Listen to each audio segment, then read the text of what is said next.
Here's another example for environmental chemical that is so prevalent in our environment, and that is Bisphenol A, or as we refer to it as BPA.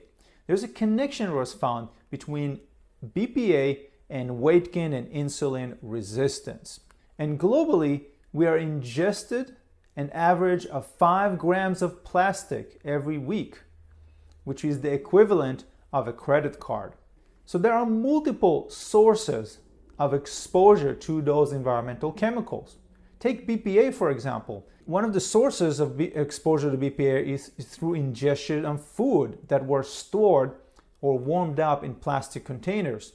So think also about, for example, water sitting in a plastic bottle, left in your car in a warm day.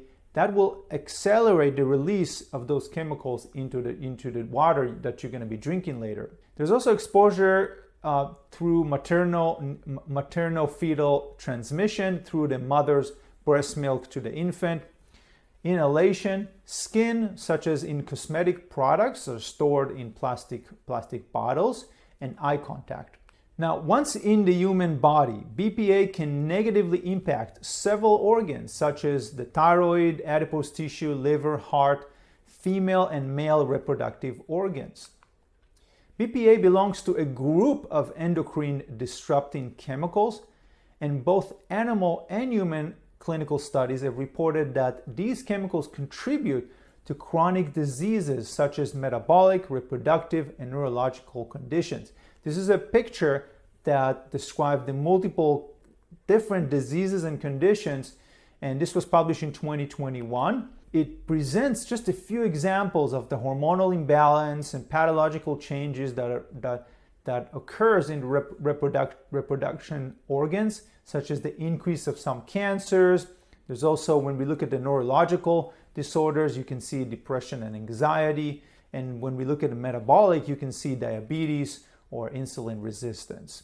Now, when we discuss about detoxification, there are several steps to it, and it's important to understand those steps that are involved. For example, in phase 1, we're converting chemicals into water-soluble compounds, while in phase 2, we decrease the biological activity of these new toxic molecules and modify their structure so we can eliminate them out of the body.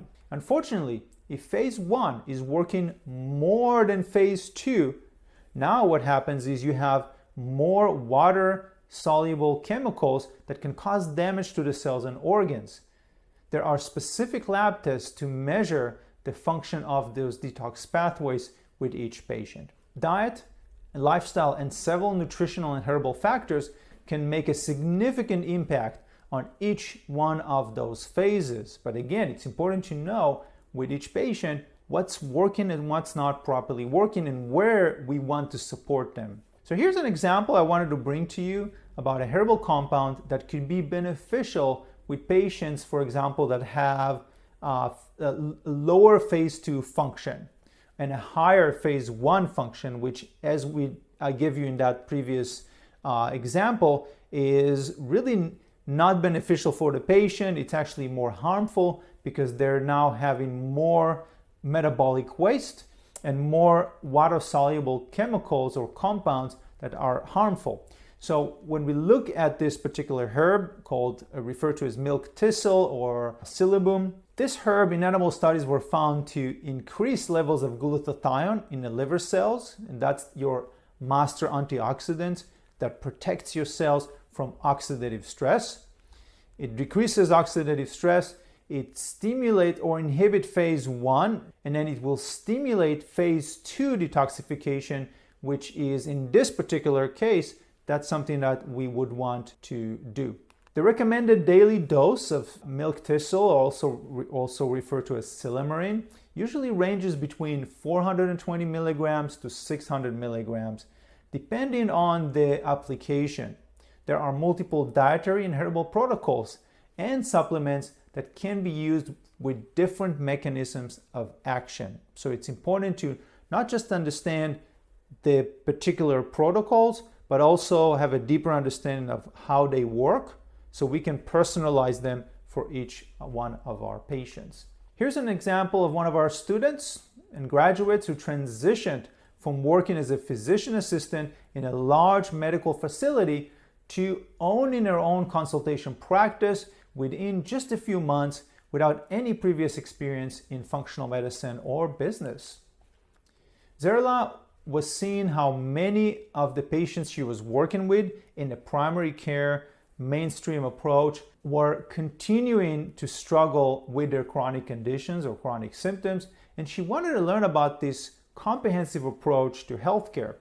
She learned from our clinically focused functional medicine training, and she attended our business classes online, and she is now becoming a very successful practitioner. Zerla now owns her private practice that offers functional health consultations with focus on health optimization, and she is enjoying seeing the changes in her patients' health and the freedom of owning her own schedule.